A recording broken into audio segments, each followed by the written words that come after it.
All right, lovely. Lovely to see you all this afternoon. I hope you're all doing okay. So a couple things to say before diving into the content. In the first two lectures, what we were really focusing on was this idea of semantics, right? Looking at the notion of meaning, asking ourselves about the linguistic meaning, in particular of proper names. And that was meant to be a sort of test case for us to generalize out, amen, to generalize back out and ask questions about semantics in a much broader frame. And it turned out that even in the really simple case of proper names, that was difficult, right? We didn't really have an adequate answer for the semantics of proper names. We know that they work, and we know roughly what they do, but even still, tracking the kind of semantics of Socrates turned out to be quite hard. What we're going to do in this sort of block of lectures, so that's lectures 3, 4, and 5, is we're going to approach language in a slightly different way. So instead of concerning ourselves just with semantics of proper names or semantics more generally, we're going to think about other aspects of language. It's good. It's nice background music. So in particular, what we're going to talk about today is this project that's often associated with philosophers from Oxford, in particular Austin, though Searle, and a number of others kind of built on it. And it's this idea of using language to do things. And I think I asked before, you guys haven't had any other stuff before on speech acts or speech act theory at all? Kind of surprising, because it can crop up in a bunch of other debates explaining some of the things. So in particular, what I want to try and do today, I want to talk about the general idea of performative utterances. So this speech act theory, acting via speaking.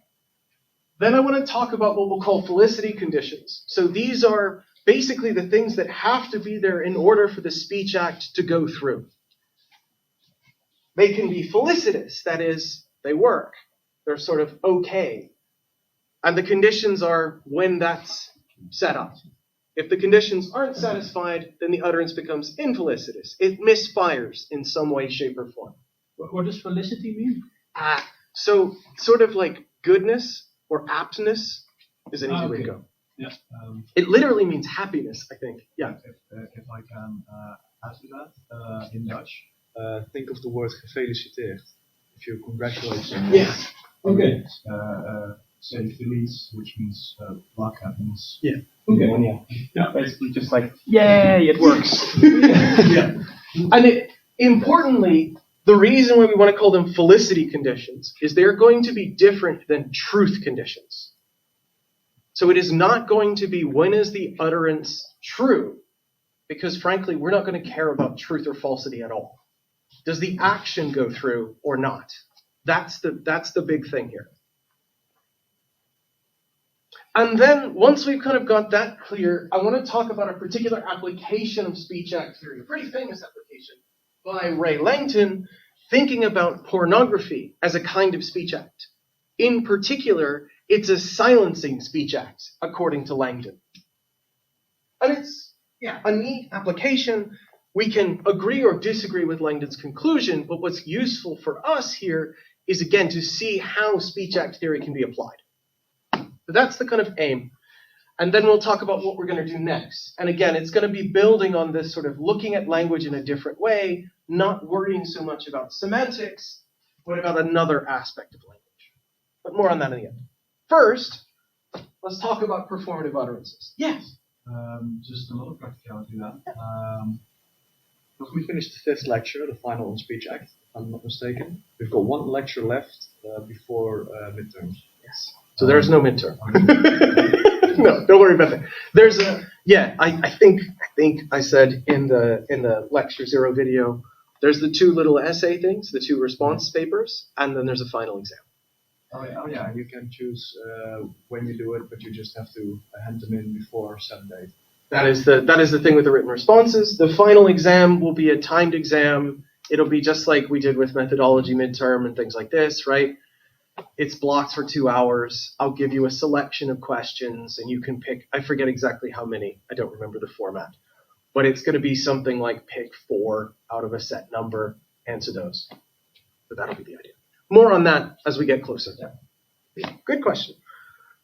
Okay, so performative utterances. Place to start is to be clear. What the hell is an utterance? Right? And to get an idea, we can pull apart what we might think of as an utterance versus the sentence. So here's a sentence. My favorite beer is St. Bernardus Abbot, which is true. I think that's genuinely my favorite. Now, the sentence is something that could be expressed by lots of different individuals, right? I could say it, you could say it, whoever could say it. The sentence is a bit of, in this case, light reflecting off the wall or some sounds. The utterance is my saying it. It is an action. It is an event that happens in the world. It involves the sentence, but it is not the sentence. So my utterance would be my use of this sentence. Your utterance, if you wanted to say the same thing, would be to use the same sentence, but it would be a different utterance. Fairly familiar. Yeah. Involves the sentence, but it involves the sentence, but it isn't identical to it. Again, the easy thing is that you and I can literally express the same sentence in different utterances. There's interesting questions here about whether we could have something like the same type of utterance using different sentences, but we'll put that aside for now. An example might be saying something in English versus saying something in Dutch. But again, we can put that aside. So utterances are these acts, these things that we do, and they involve expressing sentences.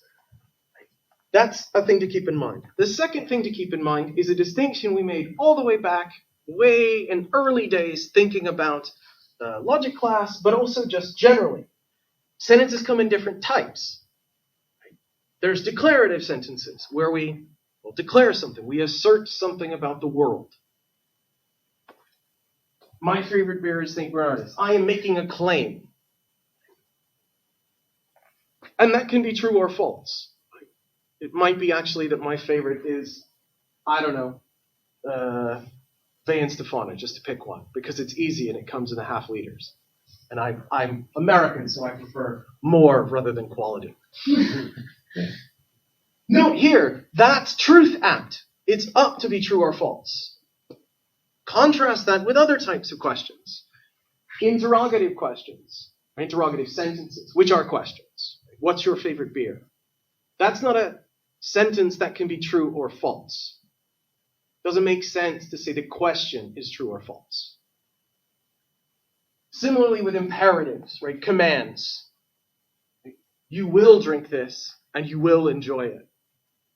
That's not a good example, but you see the idea. Right? It's a command. It's not going to be true or false. It might be followed or not followed, but that's not the command being true or false. The command is just not truth act. And the same thing with exclamatory sentences, right? If I say, I put wow, but if I stub my toe as I'm wandering around up here and I say shit, right? I'm not saying anything true or false. I'm just making a noise. I'm expressing, in this case, probably my pain. So we have lots of different types of sentences, most of which are not actually truth act. Most of which don't really make kind of claims about the world. Austin is interested in these other kinds of sentences, not really in the declarative ones. He's interested in these other cases. In particular, he is annoyed by the focus that most philosophers of language have had up until his point, just on the truth or falsity of declarative sentences. He wants to think about other aspects. And we can see it in the interrogatives, we can see it in the imperatives, we can see it in the exclamatory. Every one of these is going to be a type of utterance. But most of them are not going to involve sentences that have truth value. So Austin's focus, as he says in what we read, right? I want to discuss a kind of utterance which looks like a statement, and grammatically I suppose would be classified as a statement, which is not nonsensical and yet is not true or false. Furthermore, if a person makes an utterance of this sort, we should say that he's doing something rather than merely saying something. And he gives us a couple examples, but we can walk through them. So suppose that you have two people standing at the altar or in front of the judge at the municipality, right? And they ask, right, do you take this person to be your lawfully wedded spouse? And in response to the question, one of them says, I do. In the saying I do, they are not merely saying I do, they are in fact doing something. They are committing to a marriage. Similarly, if I say I apologize, if I've done something wrong to you, and I say I apologize, I am not merely expressing a sentence, I am performing an apology. And the way I perform the apology is by using that sentence, by making that utterance. Another one. I named this ship the Queen Elizabeth. Kripke-style baptisms, like we were talking about last lecture. The baptism that starts the causal chain needs to not just be a simple act of uttering a sentence, it needs to be a baptism. It's a doing. Something happens. I declare the festival open. The drunks that start carnival every year on November 11th, right? They say something like this. In that saying, they are opening the carnival. They're starting the season. So it's not merely a saying, but it is a doing. And importantly, in this doing, it doesn't really make sense to say that they've said something true or false. It's more like the questions, the commands, the exclamations. Because they've just done something. Yeah. But it is truth apt in the sense that you can see if it corresponds with what they're doing. Good. So it's going to be kind of truth apt in the sense that they might have successfully performed the action or not. But that's different than the sentence being truth apt. This is why that utterance sentence distinction is so important, right? Take the utterance versus sentence, right? In this case, given the kind of sentence I've got in quotes up there, it's really hard to kind of separate the kind of act of me stating my preference versus stating my preference.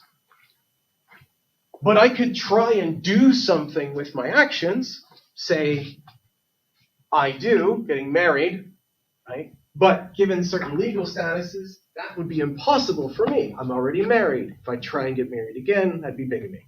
Right? It's illegal. So even if I said it, it would misfire. I couldn't perform the action of getting married while I'm still married. That's the trick. It's not truth apt. It's does it succeed or not? How well do you know the third movie of Pirates of the Caribbean?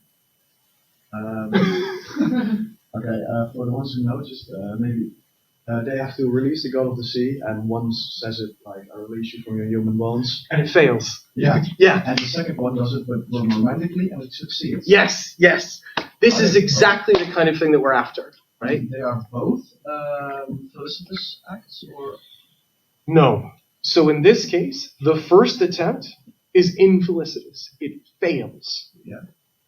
The second one is felicitous for reasons that we'll come to in just a second. But it means that the action actually succeeds.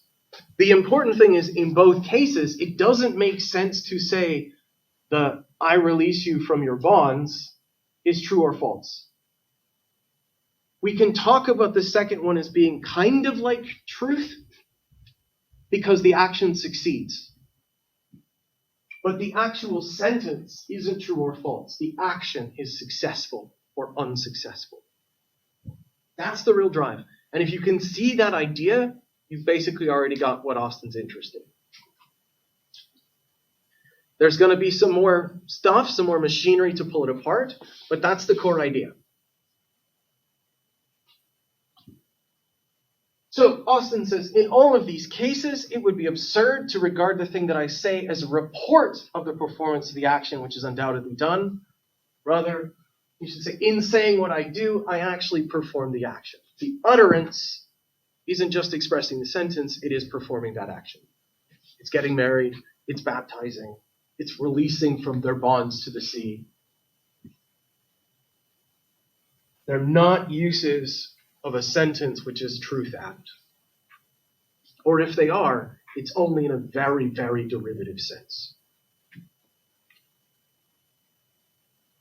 So Austin gives us a contrasting pair of terminology. Austin, you will find, uses a ton of terminology here, some of which is not terribly helpful, but this is a nice clear one. He's going to contrast performative utterances with what he calls constative utterances. Performances are, as the name suggests, performances. Constative ones are trying to make a statement about the world. They are truth apt. They're declarations.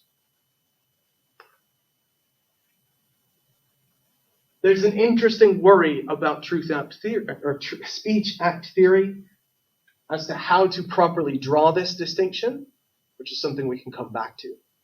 But for now, we'll put that aside. Again, there's a rough and ready intuitive difference here between these performative utterances, where you do stuff, and constative ones, where you say something that's meant to be truth or false.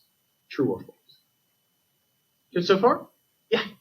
What do you mean, meant to be true, false, or true or false? Good. So importantly, right, you might try and say something in a constative way, but because of the nature of the sentence, it doesn't actually express it.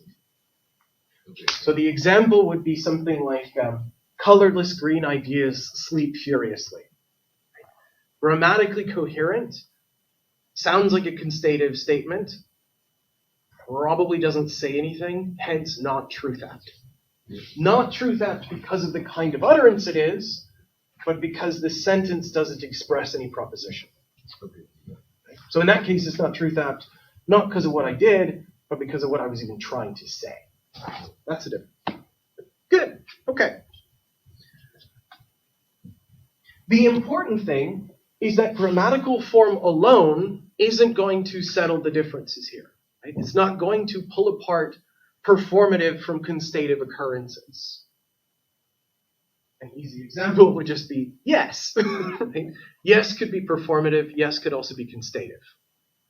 You could have literally the exact same sentence being used in different kinds of utterances.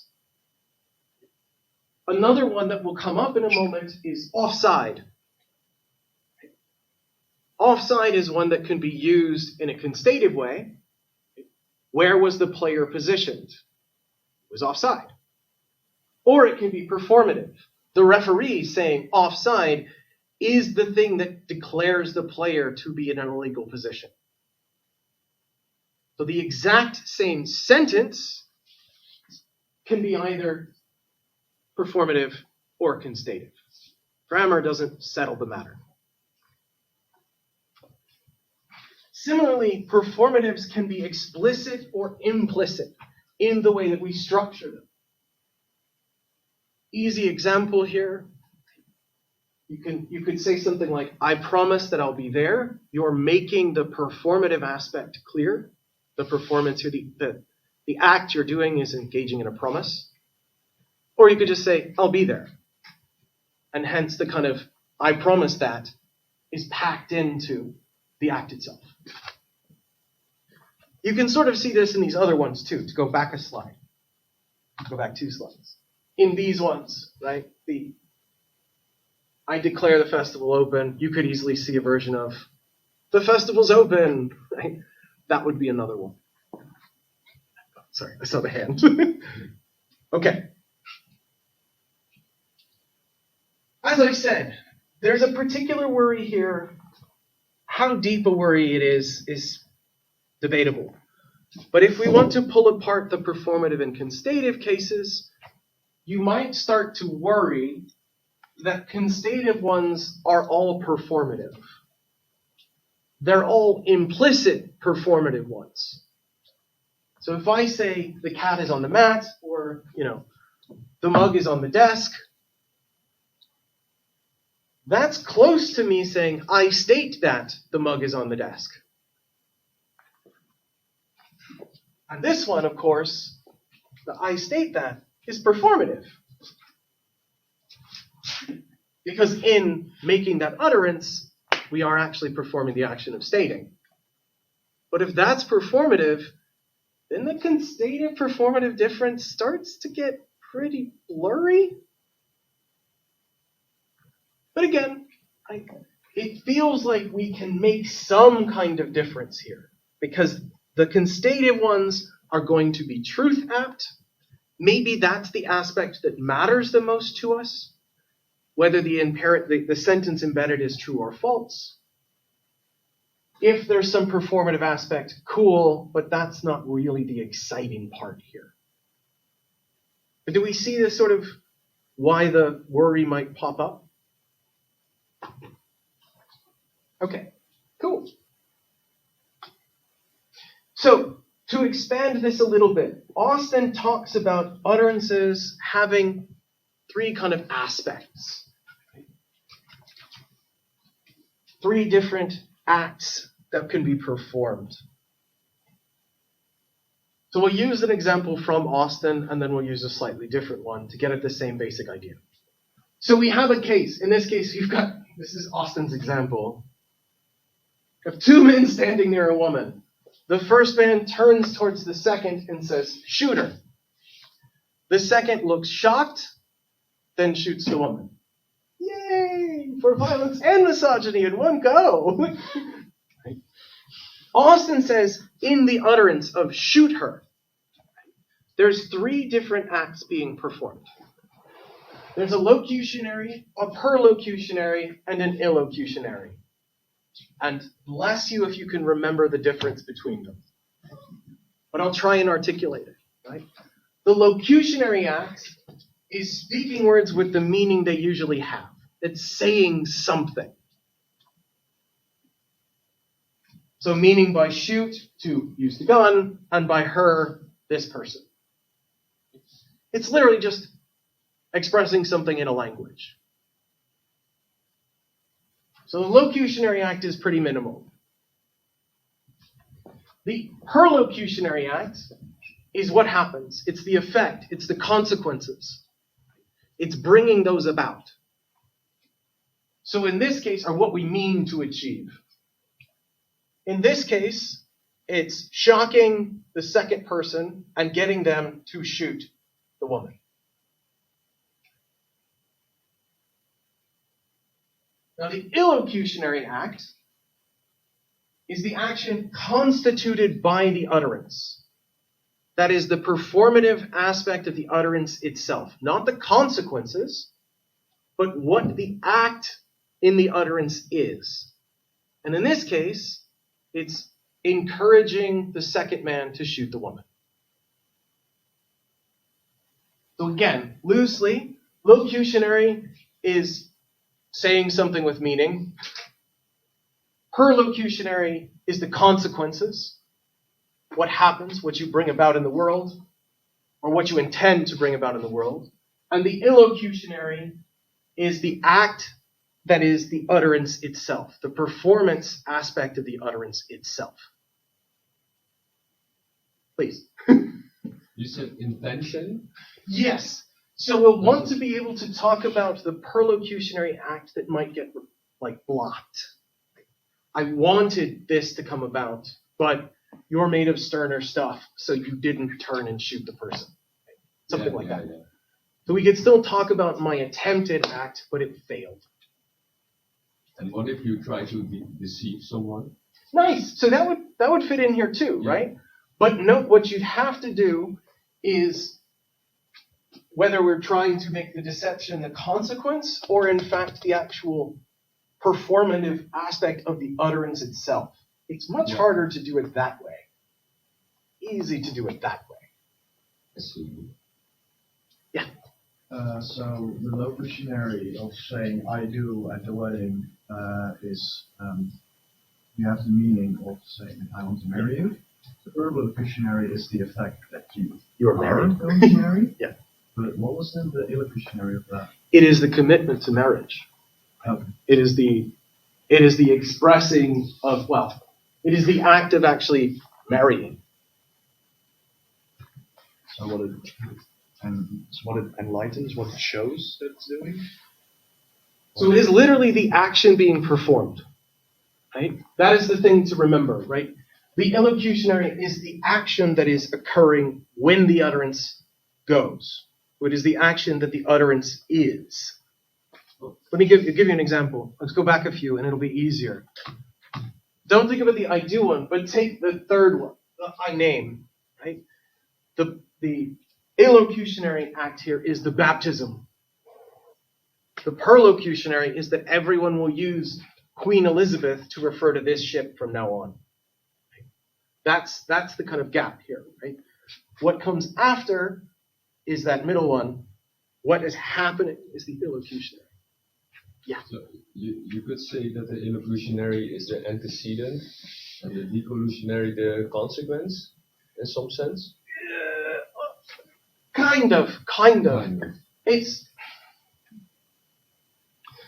you can think about it causally, right? Yeah. So the illocutionary is what is the event that's happening at the moment of utterance, Yeah. and the perlocutionary is what happens as a consequence. Yeah. In that sense, it's a bit like what you were after. Yeah.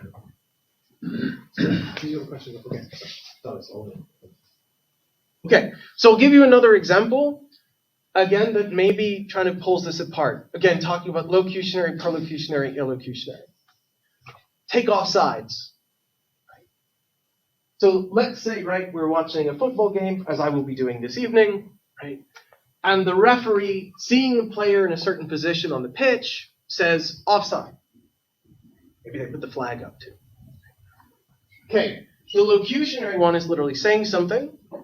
In this case, it's saying that an offensive player is in such and such a position relative to the defenders and the ball. Literally what it says.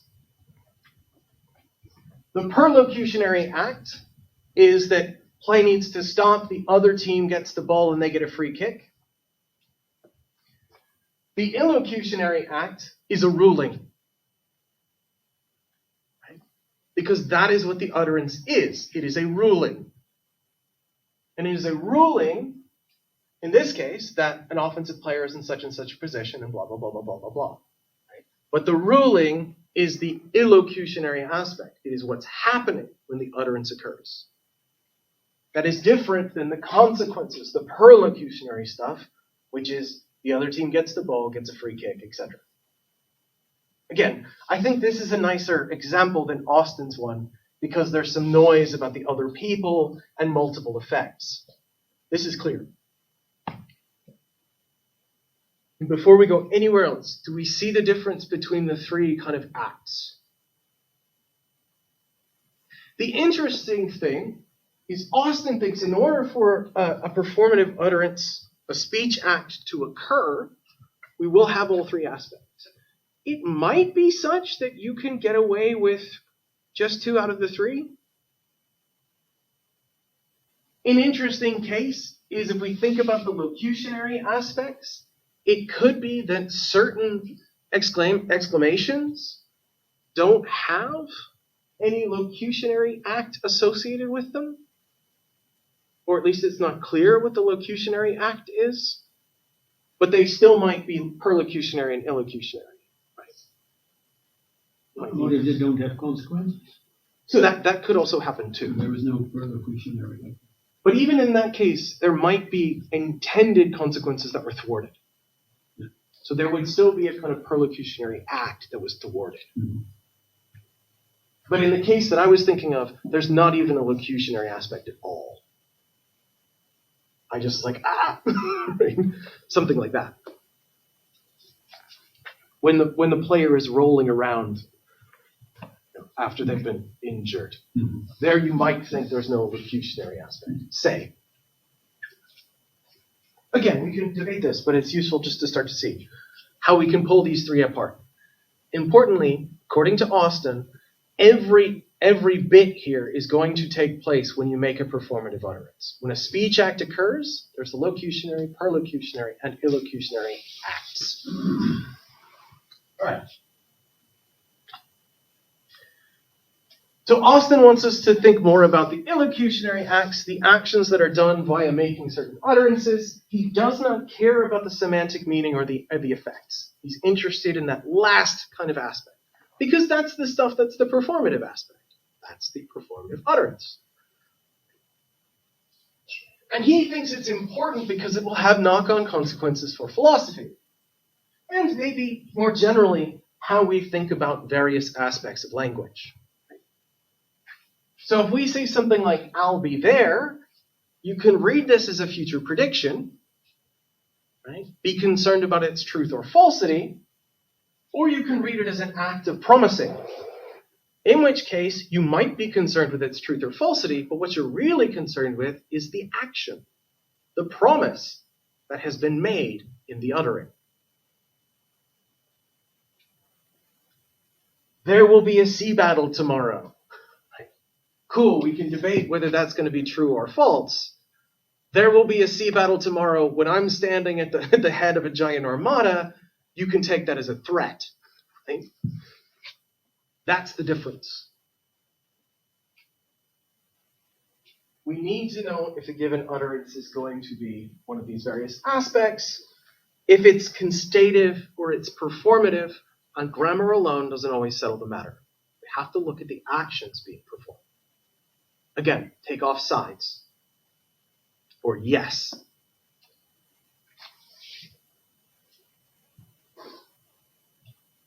So this gets us to felicity conditions. Felicity conditions are going to be the cases that determine whether the illocutionary aspects go off. I'm going to try and get through some of this before we get to the break, but we'll sort of see how it all goes. So, importantly, it's not always going to be the case that an illocutionary act succeeds. You might try. You may mention one just a minute ago, right? I release you from your commitment to the sea. If you're not in the right authoritative position, you can't do it. Similarly, I declare you married. Well, if just a random schmuck on the street does it, doesn't count. There's a myth that at sea, captains can marry people. That is just a myth. Right? It's not true in international waters that the captain of a ship can marry people. That's just nonsense that somebody started. Yeah. But has that more to do with the perlocutionary actions because it is about the consequence? Good. But in this case, the very act of marrying doesn't happen. And that's why the consequence doesn't follow. The act misfires. If the captain says, I declare you married, cool, you don't have the authority. Your declaration failed. And the failure of the declaration is why something didn't happen. Not because, they didn't sign the certificate or something like this, right? The explanation for the lack of consequence is that the very speech act fails. Another example, probably one that's going to happen this evening, some drunk fan in the audience yells offside. I can yell it as loud as I want. I don't have the authority to make that judgment. So my yelling, my trying to perform that speech act fails. No matter how hard I want it to be the case, I don't have the authority to make that claim, so my performative utterance misfires. I cannot do that action. That's the trick, right? And there won't be consequences, but there won't be any relevant consequences because my action simply can't even happen. My trying to make a judgment just doesn't go. Austin talks about this in several different ways. He talks about it failing to come off or to misfire. I'll slip back and forth between talking about these. What's important here isn't that the associated claim is true or false. It's that the performative utterance, the performative aspect, does not happen. The action does not occur. I can't declare war because I'm not a sovereign power. So I can yell, I declare war as much as I want, doesn't mean anything. Not in this sort of sense of meaning. I can't make that happen. So conditions have to be met for a performative to be felicitously uttered. And here's where we're going to get felicity conditions. They are going to be the things that are set up to allow the action to happen. But note, allow is the important thing. It's not that they're going to require or entail or guarantee. It's just that they make it possible. And we've already sort of heard one with the offsides joke, right? If you're a fan, you can't make the judgment because you don't have the relevant authority. The captain can't declare people married because he lacks the legal authority. Yeah. So intention here does not matter at all. Well, importantly, it can crop back up because it will help settle what kind of action you're trying to perform and what kind of consequences you want to bring about. But what might determine the felicity conditions could be outside of your intentions. In fact, let's go ahead and get that up. Here are some felicity conditions that Austin lists. Note, one of them is going to be an intention. You want to try and do something. The idea here is Austin wants to block cases where you inadvertently perform some kind of action.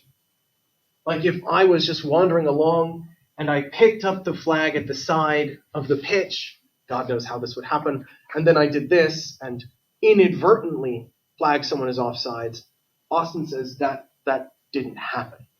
People are making a mistake in thinking that I had the authority to make that judgment. The same thing, too, is if people, like, you have a madman who dresses up as a priest and goes around saying, right, oh, I declare you man and wife or married. If his intention isn't there, if he's just saying some noises, then he would fail in that aspect. His act influences. Fails to go on. So, some things here. We'll talk through these really quickly. Some felicity conditions. First, there needs to be a convention. This convention is that certain kinds of acts can be performed. And it needs to not just be a convention, but it needs to be an accepted convention. People need to say, oh yeah, okay, you can do this. Maybe even do this in this kind of way. So if no one recognizes raising the flag as indicating offsides, then that's not going to work. Right? That's not a way to express the judgment. You need a convention that will be invoked. Similarly, we have to have appropriate circumstances. Now, there's a lot of stuff packed in here. But the idea is that you have to have the right person in the right place, invested with the right authority. Right? We have to have, if there's some kind of ceremony, the ceremony needs to be correctly executed. So there's a fun example of this with crowning. I think it was one of the British monarchs. I'm forgetting the name. But there was an instance where they had this really huge public crowning for one of the early monarchs in the 20th century. And it was all bullshit, because the person they were actually crowning wasn't the king, and the thing they were using to crown him wasn't the real crown. But they wanted to have a big public spectacle for the public to come and see. So the ceremony just wasn't right. It didn't work. And it didn't work because you had the wrong people in the wrong place, and the ceremony was not completed. Instead, the actual crowning happens behind closed doors very neatly. Or another one, this is less frequent now, but it used to be a big thing in the Catholic Church that you follow the catechism, you follow the Mass all the way through. And if you skip some steps, then strictly speaking, you haven't performed Mass. Because you didn't complete it entirely, didn't complete it. So note, you would have done a bunch of smaller speech acts along the way, but you wouldn't have performed the great big action of performing Mass. You also need something like Austin says, if there's a ratification required, then that needs to occur. So relevant authorities need to agree that the performative action succeeded, that it took place. And finally, the intentions of the utterer or those involved need to be appropriate and targeted at the right kinds of things.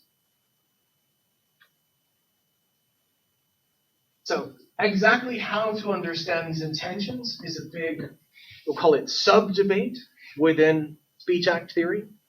How clear do these intentions need to be? How explicit? Stuff like this. But for our purposes, this is all we really need. Austin's very clear. This list is not exhaustive by any stretch of the imagination. But these seem like pretty good places to start. So my calling off sides doesn't work because the circumstances are inappropriate. I don't have the right kind of authority invested in me. The referees calling off sides work because he's been given the authority. Other referees agree, right? The KKD accepts the referee's decision, right? The Eredivisie accepts the referee's decision. He has the right intentions, etc., etc., etc., etc. Okay.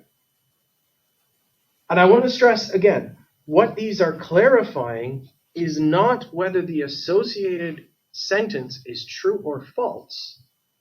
It's just whether the performative utterance takes place, whether the action that he's trying to perform with the utterance occurs.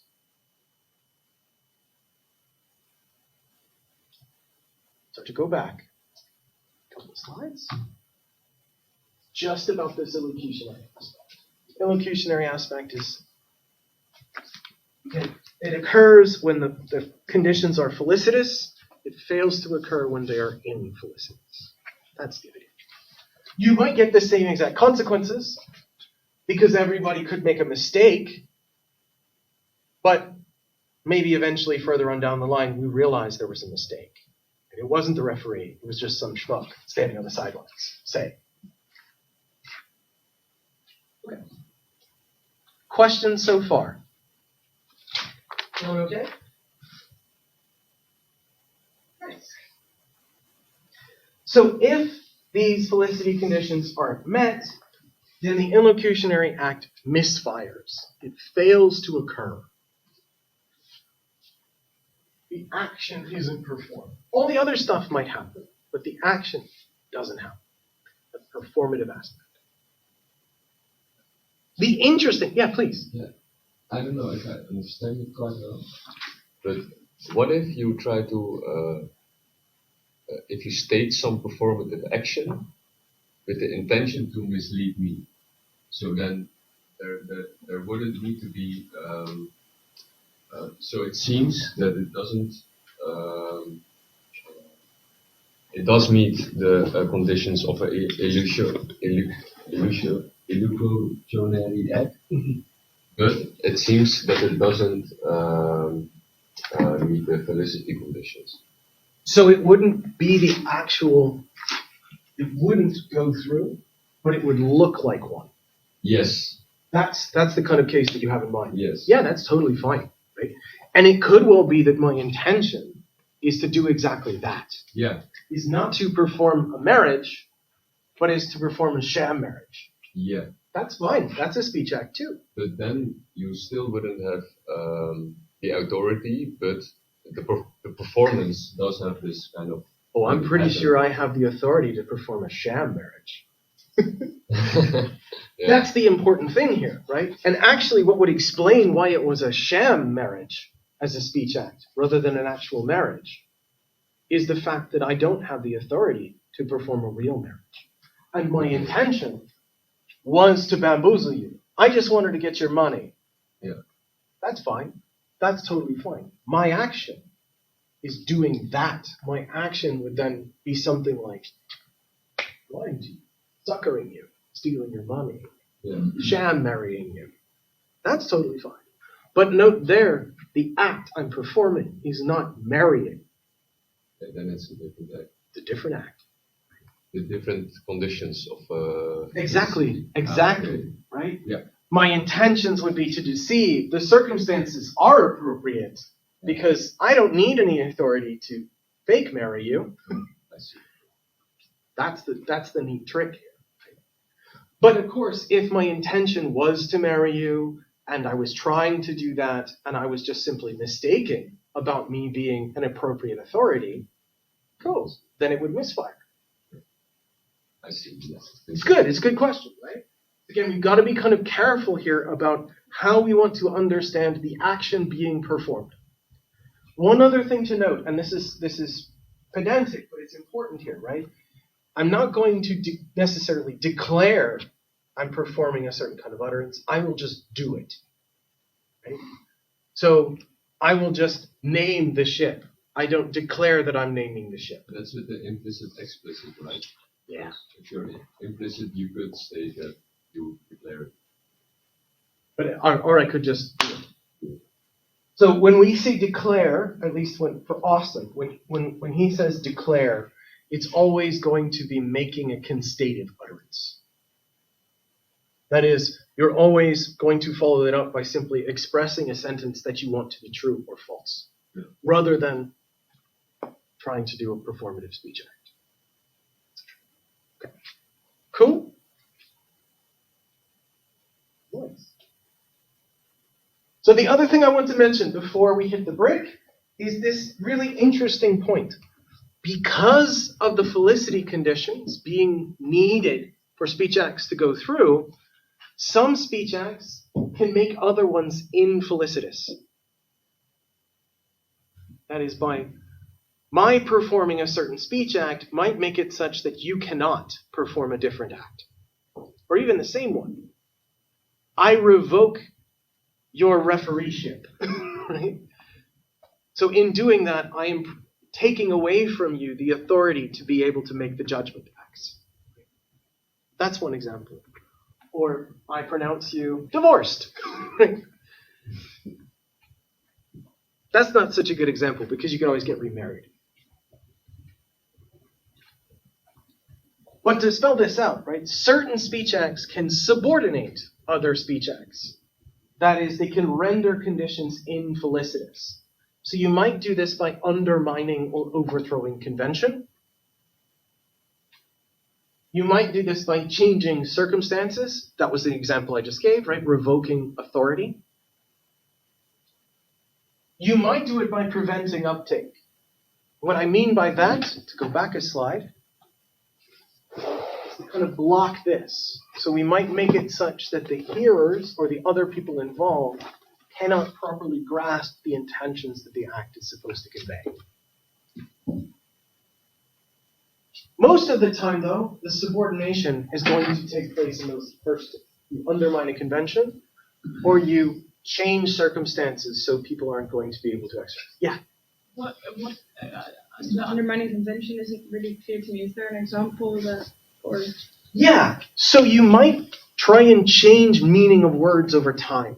Or you might change the way that we do certain things, such that a certain way of approaching an issue or a certain way of enacting an act no longer fits.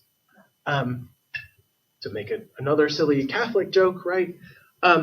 When they changed Mass from Latin to the vulgar languages, right? If you do the Mass in Latin, okay, you can, but that's not the only way to do it anymore. So in that case, you could imagine they go further, they take away the right to do Mass in Latin. Then that would be changing the circumstances so you could not perform the action in a certain kind of way anymore.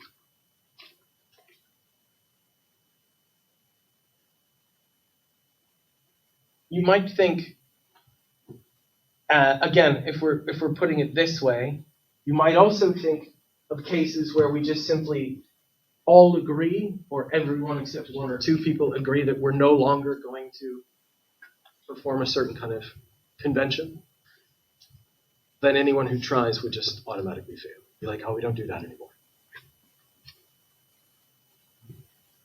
The thing to note, is a good question too, is that a lot of times it's going to be really hard to not understand this stuff as this sort of changing circumstances, because when Austin characterizes it, it's so damn broad, right? It's this kind of idea is it's got to be the right person in the right place in the right sort of circumstances, which is like, cool, okay.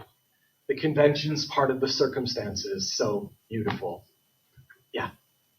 But if we change the felicity conditions, it doesn't render past action infelicity, right? Right. Because they occurred in previous circumstances, right? Because that those sorts of actions occurred. Here's the other way we can think about it, right? We've changed the way that we communicate. Now we mostly do it by our phones. Doesn't mean previous acts of communication don't. They didn't occur. That's the thought. Past acts could still take place. Future and present ones are going to be stuck with the conventions that we take now. Okay, cool. Nice. So what I want to do, we'll take a break. We'll take a break in just a second. What I want to do when we come back is look at a particular example, an application of speech act theory. And again, this is a paper from Ray Langton on a debate about pornography and feminist philosophy. And Langton is interested in articulating this argument that pornography silences women. This was a line that Dworkin took. And Langton is trying to understand this argument, to try and articulate it in a way that actually she thinks makes sense. And she's going to do it in terms of the speech act theory. And it's going to be that subordination stuff that we just talked about. But more on that when we get back. So we're at 38. So do we want to go take a break to 50? Is that okay? 12-ish minutes? Cool. Okay. So we'll take a break till 50. Get yourselves a coffee. Try and cool down so you fall asleep. It's okay. I am too. But so yeah, come back at 50 and we'll go from there. Delft heeft al weekend. Goed, dan laat je even bij komen.